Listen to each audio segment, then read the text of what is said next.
This is a guide on how to get started as Imrik on the Mortal Empires map on the Legendary difficulty. Bear in mind that each campaign will have slightly different variations, so I cannot cover all possibilities. However, I will try my best to explain my thought process for each move that I make to give you an idea on how to tackle the early game. Initially you will spawn in with a fire mage. If you wish, you can keep restarting the game until you get a mage with the incendiary trait, as that trait is by far the best once the mage is on a sun dragon. To give you a summary of the early game strategy, our focus is to firstly secure our initial province and wipe out Clan Helheim. Secondly, we want to wipe out Clan Eshin as fast as possible. This is because if we leave them unchecked, they can become very powerful, very fast, and because of how awkward it is to navigate through the terrain as a high elf, they can become very difficult to wipe out, especially since they have the tunnel stance. Finally, after securing that province and stabilising the public order, we will want to wipe out Hag Graef to the south. Doing this will secure us 3 provinces in the corner of the map, which will be very easy to defend from future attacks. Attach the Fire Mage to your army and then siege Darkhold. Since we will be constantly moving our army, we will not have much time to replenish. Therefore, we should attack manually to minimise casualties. In this first battle, the enemy army will not advance towards you until you provoke them. This is a good opportunity to waste the enemy ammo. You can do this by going into the range of the quarrelers with Imrik and continuously moving left and right to dodge the arrows. Once the enemy has no ammo left, bring in the Sun Dragon and do a Dragon Breath attack on a unit of Longbeards. This will cause the enemy to advance towards you while inflicting damage to their most dangerous unit. If you position the rest of your army far away from the enemy, you should have another opportunity to do another Dragon Breath attack. You should try and aim in an area where the density of the enemies is the highest. You can see on the screen the formation that I used for this battle. You should prioritise attacking the Longbeards with the archer units. Once the enemy make contact with your infantry, if you position the Fire Mage like I do, you can cast a fireball into the enemy infantry to deal a mild amount of damage. The best way to deal with the enemy hero is to attack him with the Sun Dragon once he starts attacking your infantry. If you try to 1v1 the hero, you will end up losing a lot of health unnecessarily. If any enemies reach your archer units, you can use the Dragon Princes to deal with them. If you follow all of these steps, you should be able to win the battle with a decisive victory. Getting decisive victories are important because doing so will give your lords and heroes more experience, which is very important. After the battle is over, you should occupy the settlement.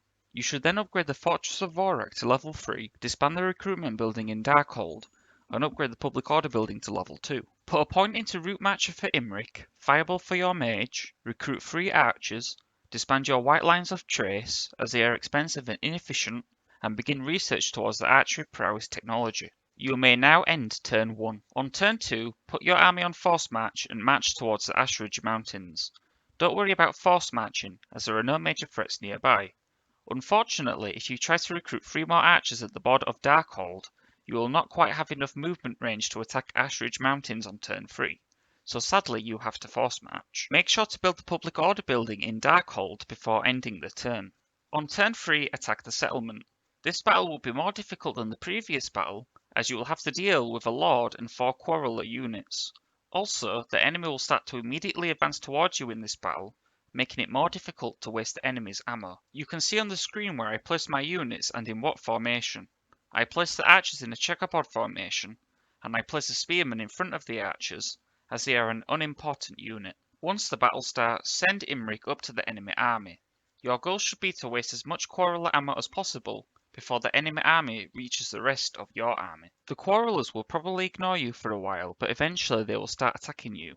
One effective method that I have found is to place Imrik a medium distance away from the enemy army and keep him still. Eventually the Quarrelers will stop ignoring you and start firing at you.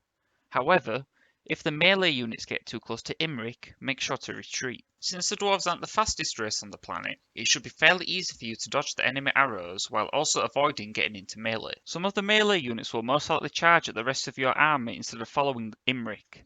If the Lord starts to charge at your army, you should use the dragon to deal with it, ideally if the Lord is already attacking another unit. You can see that the Slayer units are charging at the Dragon Princes. You should prioritise killing the Slayers with the archers if the opportunity arises, because they deal a lot of damage, but are susceptible to missile fire. You should also use the Fireball ability to harass the enemy infantry when possible. Hopefully, you should be able to get another decisive victory, so that you can maximise the XP that Imrik and your mage gets. After the battle is over, occupy the settlement. You should issue the commandment that increases the growth and reduces the construction cost. You should also keep the growth building and upgrade the settlement to level 2. You should put a point into Wary for Imrik, as ambush defense chance is vital against a Skaven. You should also put a point into the Burning Head for your mage. If you want to be super efficient, you can remove Imrik from his horse, as that saves you roughly 60 gold a turn, and you won't be fighting next turn. Make sure to recruit 3 more archers before ending the turn. On turn 4, go into force march and march towards Mount Greyhag. Once again, you don't have to worry about force marching, as you will not be attacked. I have tested this multiple times. You want to do this so that you have enough movement range on turn 5 to sack and occupy Mount Greyhag. This is because we want to wipe out Clan Helheim, but we don't care about keeping the settlement, so we may as well sack it for a lump sum of cash. Make sure to upgrade the public order building in Darkhold to level 2 before ending the turn. On turn 5, attack Mount Greyhag. This battle is considerably easier than the previous battle because you have more units and also the enemy is weaker. You should still manually fight the battle, but I will not showcase it in this video. Just use the same tactics that I demonstrated in the previous battle, and you should be able to get another decisive victory. Also, feel free to re-equip Imrik with the horse if you wish. After the battle is complete, sack and then occupy the settlement. You should then disband the recruitment building at Mount Greyhag, as it will net you a bit of extra cash next turn. Make sure that you recruit 3 more archers and put further points into Wary and the Burning Head for Imrik and the mage respectively. Don't worry about repairing the settlement building, as it will just fall to rebels anyway. Before ending the turn, upgrade the public order building at your capital and buy the noble building. On turn 6, you should start researching the Trumpeter's technology. You should start marching towards the Flayed Rock. Make sure to take Imrik off of his horse, as you will not be fighting for a few turns. Unfortunately, in my game, I forgot to do this. Make sure to recruit 3 more archers, upgrade the growth building in Ash Ridge, and build the public order building there too. On turn 7, continue marching towards Flayed Rock. Make sure to disband your spearmen and fill up your remaining slots with archers. In my campaign, I forgot to replace a spearman. On turn 8, you should go into force march and march towards Flayed Rock. This may seem like a risky move, but every time I reach this turn in my testing, Clan Eshin never declared war on me on the following turn. One thing that you should begin to pay attention to is the number of settlements for both Clan Eshin and the Red Cloud faction. Currently, Clan Eshin has only 1 settlement, which we know is the Flayed Rock. The Red Cloud also has 2 settlements, both of these which we can see now on the map. The reason why you should pay attention to this information in the following turns is because doing so will allow you to piece together where the armies of Clan Eshin are most likely to be. Up until this point, based on the testing that I have done, you should be able to repeat all the previous steps that I have shown with basically no variation. However, from the next turn onwards, the variation between your campaign and my campaign can end up being pretty large. This is why I am going to start to put more emphasis on my thought process while warning you about some of the more common situations, rather than giving you a step-by-step rigorous guide from this point onwards. On turn 9, our goal is to take the Flayed Rock. Based on my testing, Clan Eshin will always have a couple of lords just outside of Flayed Rock. Therefore, you should firstly attack one of the lords just outside the garrison, so that you can fight the garrison in a field battle to weaken them. Here is where the first major variation can happen in your campaign. You can see on the screen that there is actually an extra army that was hidden in Flayed Rock. However, this will not always be the case. Sometimes that extra army may be somewhere else on the map. Other times it may not even exist at all. The presence of this army will make the battle slightly trickier but still manageable. Either way, you should definitely fight this battle manually so that you can minimise the casualties that your army takes. Also, remember to re-equip your horse on Imrik if you took it off during the previous turns of downtime. In the deployment phase, I placed my army in the corner of the map with the archers in a checkerboard formation, and with the spearmen and dragon princes in front of them. However, you should have replaced your spearmen with an archer unit at this point. Therefore, just add that extra archer to your checkerboard formation. Since we attack just a single lord, then you can see that the initial force is just that single lord. You can also see the location of the 2 reinforcing armies. The first one is close to the corner that we wish to camp in. The second is close to the adjacent corner of our side of the map. One of these reinforcements will just be a single lord, and the other will be the garrison army plus the large army that I highlighted earlier. Based on the positions of our army and the enemy armies on the campaign map, I made a guess that the larger reinforcements will come from the left. Therefore, I placed Imrik, the dragon, and the mage close to the reinforcement location to deal with the large incoming force, while the rest of my army can be moved into the correct location. I will now play a clip of the start of the battle to demonstrate how I deal with the large reinforcements.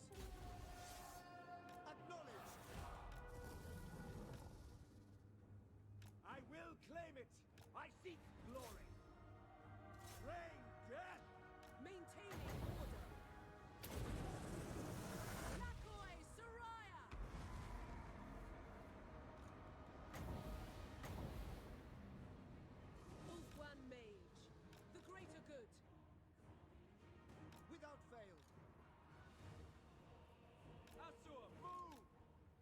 To recap, I charged Imrik into the incoming reinforcement so that he can aggro as many units as possible while my archers got into position. I then overcasted the Burning Head ability, as overcasting it increases the effect area, which is useful in this situation.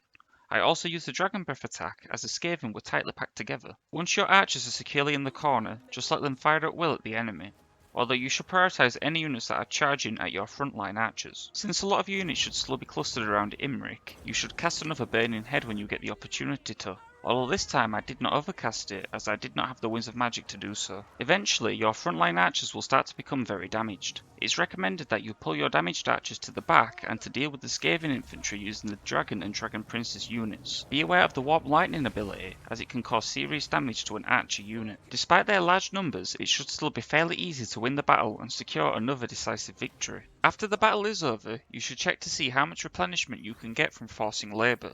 If it is significant, you should take it. If it isn't, you should execute the captives for a bit of bonus experience. If you get a decisive victory and can level up Imrik and the Mage, you should put a point into Wary for Imrik and put a point into the Burning Head for the Mage. You should then make an attack on Flayed Rock. If you damage the army enough, then you should be able to auto-resolve this. If you are not comfortable doing this, however, you can manually fight the battle fairly easily. Later on, I will demonstrate how to do a siege battle with a missile-based army. After the battle has been resolved, make sure to occupy the settlement. You can see on the screen that I put a point into Merchant Lord for Imrik and Kindle Flame for the Mage. Let's have a look at the settlement situation again. You can see that Clan Eshin has 0 settlements and the Red Cloud have 1 settlement. Now let's take a look at this province. We can clearly see the remaining Red Cloud settlement and we can see the 2 ruins. Since we know that Eshin has no settlements, then we know that both of these ruins are not settled. Based on the few playthroughs that I did, Clan Eshin almost always occupies the Shattered Cove over the Haunted Forest. I recommend that you then build a public order building at Flayed Rock, because stabilising public order will be really important. There shouldn't be anything that you can construct at your first province, so you may end your turn. At the start of turn 10, you should get some influence and a lump sum of cash from one of your quests and for the campaign chapter objective. Your trumpeter technology should have also finished. At this point, it doesn't really matter what you research to next. Taking a look at their settlements, we can see that they are now back at 1 settlement, which is almost certainly the Shattered Cove. When I did my testing, most of the time, Clan Eshin won't bother to settle the Haunted Forest. However, occasionally they would send an army to come and colonise it. Therefore, I firstly recommend that you move Imrik in the direction of the Haunted Cove, just to see if there is a Skaven army nearby. In this campaign specifically, you can see that Clan Eshin actually did send a small Skaven army to colonise that settlement. Therefore, I put Imrik in ambush stance. This is because if the Skaven sees my army at the border, that small force will most likely retreat. By letting them colonise that settlement, we can take the settlement from them next turn and wipe out the army in the process. If Clan Eshin didn't send an army to the Haunted Forest in your campaign, then you should start marching Imrik towards Pigbarter. I wouldn't recommend force marching there in case you get ambushed. At this point, how your campaign plays out might vary differently to mine, but in a similar number of turns we should still end up reaching a common point. You should also have the ability to upgrade one of the minor settlements in your first province to tier 3. At this point, you should also have the Invocation of Asuryan available to use. Therefore, I recommend that you use the Invocation first before upgrading the minor settlement so that you get a cost reduction. The bonus public order is also useful. Once you have exhausted all of your moves, end the turn. During the end turn, Mount Grey Hag will probably be attacked by Skaven rebels. Just auto-resolve and lose, as that settlement doesn't matter. You should try and pay attention to the changes that happen during the end turn. For example, in this campaign, I saw that Skaven army go into the ruin. Therefore, it's very likely that they have colonised it on that turn. Therefore, I decided to go and send Imrik to the Haunted Forest to investigate. You can see that the Skaven did actually colonise this settlement last turn, because the Lord's army has suddenly lost a lot of its units. This is an easy auto-resolve. Dragons. Calidor's weak. To save time, I'm going to recommend how you should level up Imrik for his next few levels. You can see that this turn I put a point into Draftmaster. After this, you should put a point into Lightning Strike. Then you should put his next 3 points into Quartermaster, and then finally get Renowned and Feared to complete the blue line. I recommend doing this because Lightning Strike is an essential skill for the fights that will come ahead. Also, the reduced upkeep is going to be useful, as your economy is not going to be very strong. And finally, the Renowned and Feared actually gives you a little bit of extra campaign movement range, which is also useful. As for the Mage, you should put a point into Evasion, then I recommend leveling up Flamestorm to level 3, grab both the skills which increases the magic reserves, get the skill that reduces the miscast base chance, and then get Arcane Conduit. The skills that you put in after this point, the order doesn't really matter too much. If the Skaven didn't colonize the Haunted Forest in the last turn, then you should continue marching towards Pigbarter, leaving the Haunted Forest in ruins for now. Your goal should be to have enough movement range to be able to attack Pigbarter as soon as it has been taken from Red Cloud by Clan Eshin. As you get closer to the region, it may be wise to go into ambush stance so that the enemy does not know where you are. You can see that on this turn the marker for the first dragon interaction has also appeared. I decided to not interact with it this turn because it was out of the way. However, since I knew that I was going to head down to Pigbarter eventually, I decided to wait until the next turn to get it, as it was on the path that I was going to take. In your specific situation, you will have to make that judgment call for yourself. Don't go out of your way to get it if it means that you cannot take a Clan Eshin settlement on the following turn. Before ending the turn, I upgraded the Public Order building at Flayed Rock, as well as disbanding the Recruitment building at the Haunted Forest. Since your situation with construction is probably going to be slightly different from mine, all I can do is recommend that you are strategic with how you construct. You should prioritize building up Public Order until the region is stable. Then, you should prioritize money buildings. Finally, you should make sure that you have at least one growth building in each province. However, you don't want too much growth, as your economy will not be able to keep up with it. As the turn was transitioning from 11 to 12, I saw this happen. The explosion visual effect means that the Skaven raised Pigbarter during the end turn. Before the end turn, we knew that Clan Eshin only has one settlement at the Shattered Cove. On turn 12, I decided to check to see how many settlements Clan Eshin still has. Since they still only have one settlement, then I know that Pigbarter is still currently raised. This rules out the possibility that one Skaven army raised it, and then one army colonized it. At the start of turn 12, I decided to start marching from the Haunted Forest to Pigbarter. Since I know that Deathmaster Snitch still has his starting army, and since I know that our total military strength is roughly equal, it is likely that his army contains the majority of their balance of power, and that there are probably a couple of generals recruiting at the Shattered Cove. I also guess that it was probably the Deathmaster who raised Pigbarter. Therefore, I took the calculated risk to force march towards the blue light to interact with the dragon. When I reached the dragon, I selected the option that gives influence. This is because firstly, we are currently a bit too weak to be able to challenge the dragon and get a decisive victory, and I know that soon I'm going to have to deal with the Deathmaster, so I need to be as strong as possible. Secondly, the extra influence allows us to recruit high quality nobles with some powerful traits. For example, here I am able to recruit a frugal noble, which will increase our net income by a fair amount. Other good nobles which you can get are conscientious, emollient, and vigorous. If you do not see any desirable traits, I recommend that you recruit any zero influence noble and use him to farm up influence. What do you require?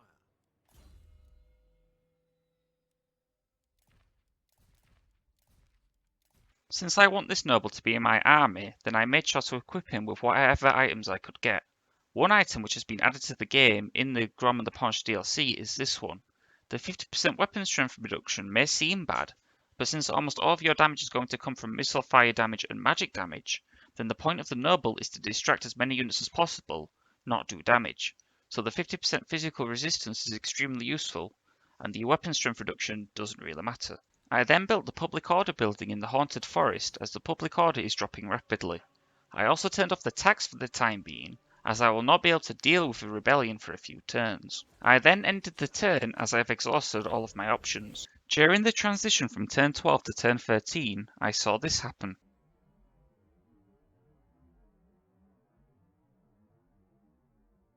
Here you can see that the Deathmaster went into ambush stance, and this confirmed that my suspicions of him raising Pigbarter were correct.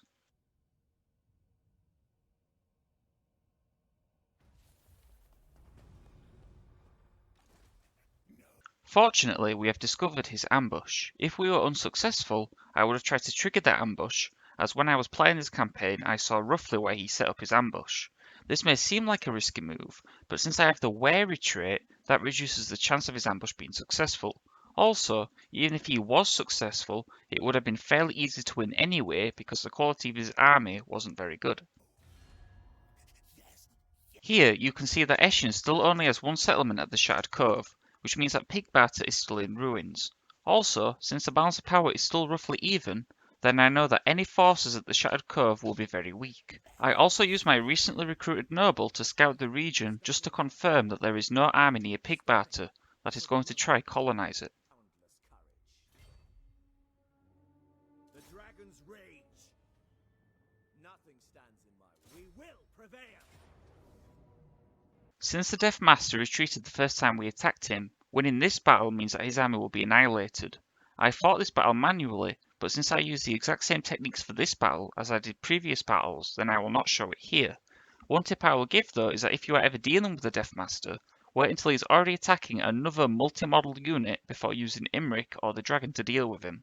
Trying to 1v1 him is a really bad idea. Glory wherever I fight. Fit only for service.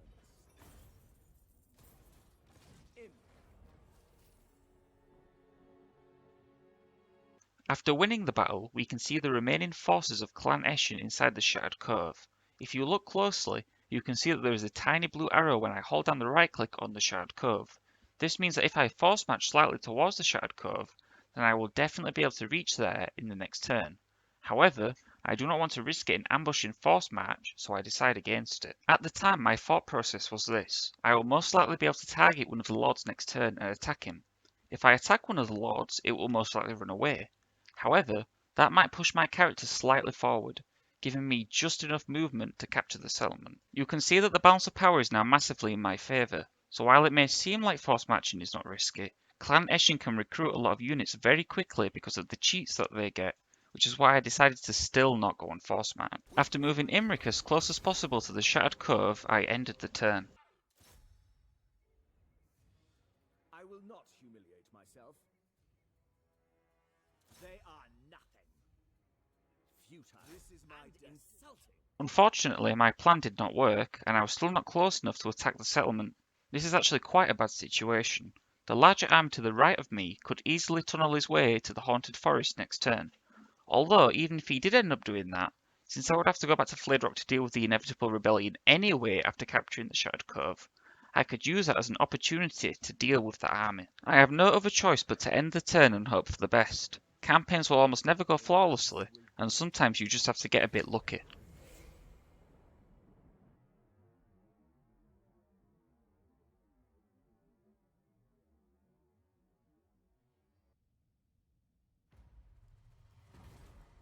Unfortunately, one of the armies did go into tunnel stance, and because of the fog of war, I did not see where they went. I had no choice but to attack and occupy the Shattered Cove. You may look upon me beyond reason. March for Calador. As we went to attack the Shattered Cove, the tunneling army was revealed, and luckily the AI was stupid and did not tunnel towards the Haunted Forest. Too foolhardy. Let us wake the dragons. To be. They'll thrive. Imrik.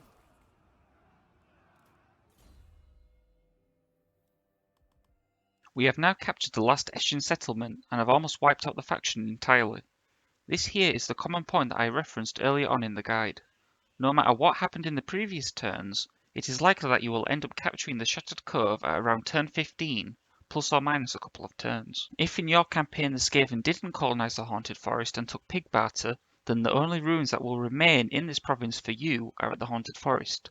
If the Skaven did colonise the Haunted Forest, and you took it from them like I did, then it is likely that Pigbarter is the only ruin that remains. Either way, it is now your priority to finish off the remaining Skaven armies before heading back to the Flayed Rock to deal with the inevitable rebellion. I also decided to use my noble to search the ruin at Pigbarter so that I can get some extra gold. For nobles which you plan on embedding in your army, you should prioritise levelling up replenished troops, as replenishment is very important.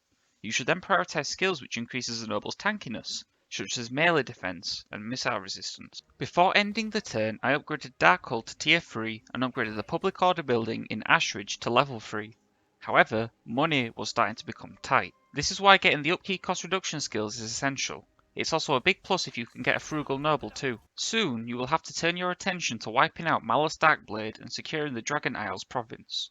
Fortunately, most of the time you should be able to go back to Flayed Rock to deal with the rebellion and march into the Dragon Isles before Hag Graef declares war on you, as they will be distracted by the Lizardmen faction. During the transition from turn 15 to 16, one of the Skaven armies sieged and attacked me at the Shard Cove.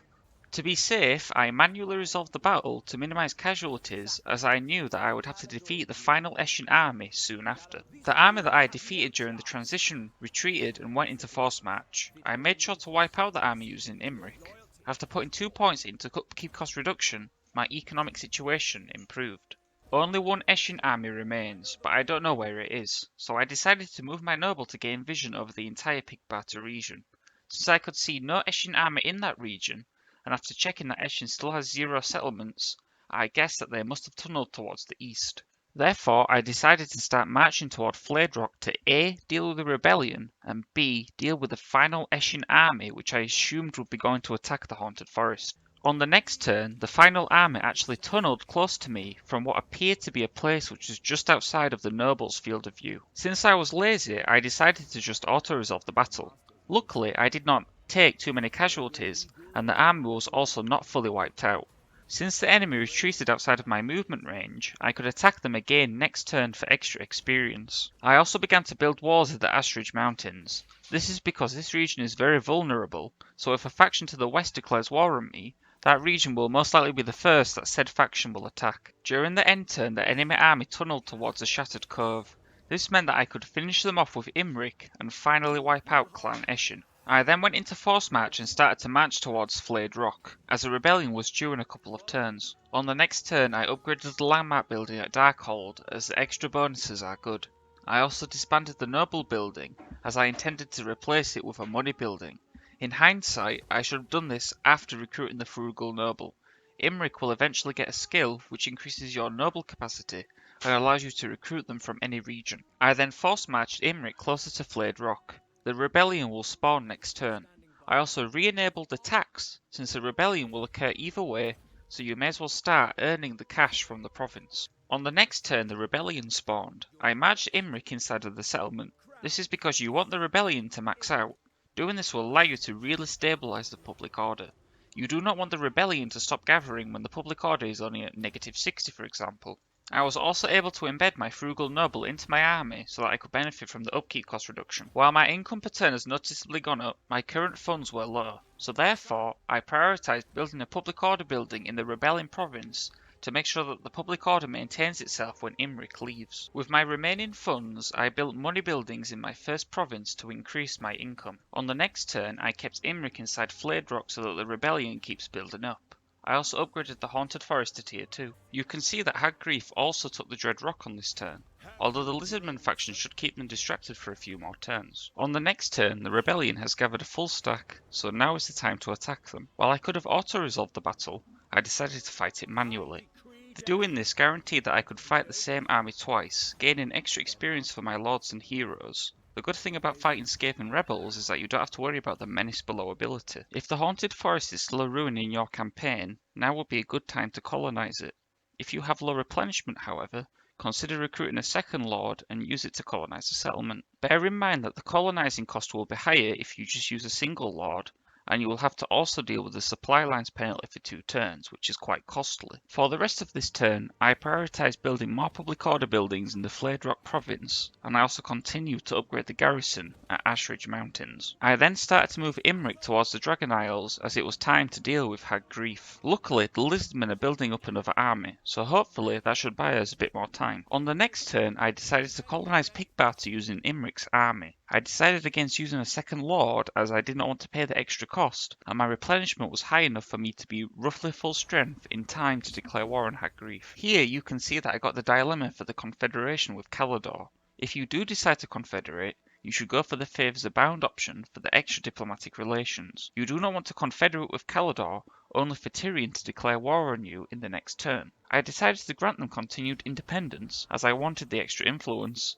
and to not have to deal with any potential conflict at Lovern. I then constructed the level 1 settlement building at Pigbata and issued the commandment for extra growth and reduced construction cost. Finally, I spent the rest of my funds to upgrade the money buildings at my first province before ending the turn. On the next turn, I matched 50% of my movement range towards the Dragon Isles so that I can go into encamp stance. At the Flayed Rock province, I upgraded the public order building and purchased a money building at the Haunted Forest. Since you are unlikely to have any large trading partners, You should only construct the trading buildings if they grant access to a useful technology. For example, the wine building gives you access to the public order technology, which is very useful. Before continuing to the next turn, I want to talk about some possible situations that may come up in your campaign. In this campaign, I ended up being the person who declared war on Hag Graef.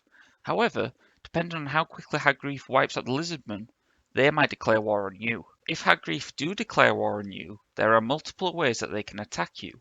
Firstly, they may send armies through this path on the screen, and the armies will probably be on force march. If this happens, just wipe them out. You should have Lightning Strike 2 at this point, making it easier to deal with multiple armies at once. Secondly, they may attack the Shattered Cove via the ocean. If your army is in a similar location to mine, then moving to the Shattered Cove to defend it is going to be a massive pain because of the forest surrounding it. However, this also applies to the AI too. If Hag Graef wishes to push up to the Haunted Forest, for example, or Pig Batter, then it will take them multiple turns if they start off at the Shattered Cove. Therefore, I recommend that you instead just push into the Dragon Isles anyway and take the Dragon Isle province. Once you have secured that province, you should be able to go back to the Shattered Cove via the ocean and take it back from Hag Graef and clean up any remaining armies. Before the next turn, my initial plan was to go and attack Dreadrock first. However, if you look on the map, you can see that Hag Graef has sent 2 armies to go and deal with the Lizardmen. Since the Lizardmen have a sizable force themselves, then I know that while Hag Graef will most likely win the exchange, their armies will be very damaged. Therefore, I decided to force march towards the Shattered Stone Isle with the intent of wiping out the damaged Dark Elf stacks and taking the region from them next turn. I then upgraded Pig Batter to level 2 while also constructing a money building there, as the risk of there being another rebellion in that province was low. On the next turn, the Dark Elves took the Shattered Stone Isle as expected. One thing to note is that Hag Graef also starts off with the Black Ark. While the Black Ark can technically attack coastal settlements, currently the AI does not do this. However, this may be changed in a future patch. I then attacked Malice's army using Imrik. I decided to use Lightning Strike to A,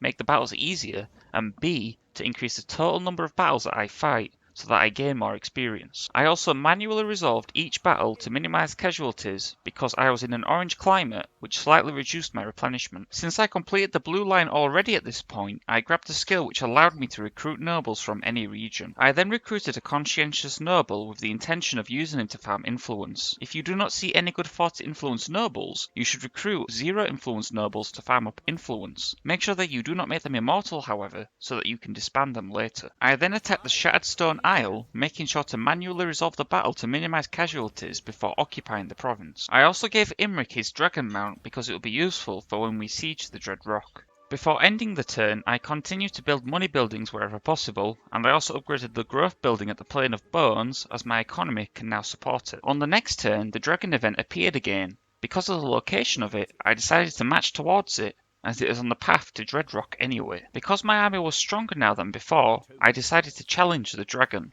Bear in mind that you don't need to do the battle straight away. My plan was to do the battle after dealing with Hag Graef. I then force marched towards Dreadrock so that I could attack it next turn, and I was confident that I could win against Hag Graef if they attacked me. I then checked to see what other nobles I could recruit. In this campaign I was exceptionally lucky, as I have been able to recruit a frugal, conscientious and emollient noble. Before ending the turn, I prioritised upgrading the money building over the public order building, as that province was stabilising anyway. On the next turn I attacked the Dread Rock. Since I resolved this battle manually, I will show you how I approached the siege using a missile focused army. In the deployment phase, I placed my army in a compact formation. This is so that the number of towers that can target us is minimised. The towers will always aim for the unit which has the lowest displacement from the tower. Therefore, I place my lord and heroes in front of the archers so that the archers do not get targeted. When the battle started, I moved my entire army close to the enemy walls, making sure to keep the lords and heroes in front so that they can tank the towers. I placed my archers at a distance such that they can attack the dark shards, but the dark shards can't attack the archers. I wanted to damage the dark shards so that Imrik and the Sun Dragon can make it to the wall without getting hit by the dark shards, as they have armor piercing damage. During the battle, I also made sure to use a Dragon Breath attack whenever a good opportunity arises. Ideally, you want to make sure that the dragon isn't being attacked by missiles during the breath. The Fire Mage Flamestorm ability is also really good during sieges. The AI sometimes has a tendency to pack together their units, making it easy to get a lot of kills. After getting a decisive victory, I occupied the Dreadrock settlement, Hag Graef is getting close to being eliminated. I decided to disband the money building as getting public order was a priority for this province. I also put a point into Vol's armaments as the extra armor and magic resistance for the army was really beneficial. Before ending the turn, I upgraded the money building at Pigbarter and built a public order building there too, as it does give a bit of extra income. As you can see, the balance of power was moderately in our favour at this point. On the next turn, I force marched towards the Dragonfang Mount so that I could attack it next turn. I was completely unconcerned about being attacked in force march as we were stronger than they were. As you can see, the Black Ark is recruiting more units. However, I know that it will not attack the Shattered Stone Isle for reasons stated earlier in the video. I then constructed a public order building at Dread Rock as the public order situation was dire. I also checked to see what nobles were available, and in this campaign I won the lottery as there was another frugal noble available. On the next turn, I attacked the Lord standing outside the settlement, making sure to lightning strike so that I could get extra experience from fighting a higher number of battles. After winning the battle, I then attacked the Dragonfang Mount, which is the last Hag Graef settlement. I manually resolved the battle and occupied the settlement. We have now completed the goals that we set out at the start of the video. All that is left to do is clean up the remaining Hag Graef armies, including the Black Ark, which is a trivial task. We were able to achieve our goals by turn 30, which is a reasonably fast time frame.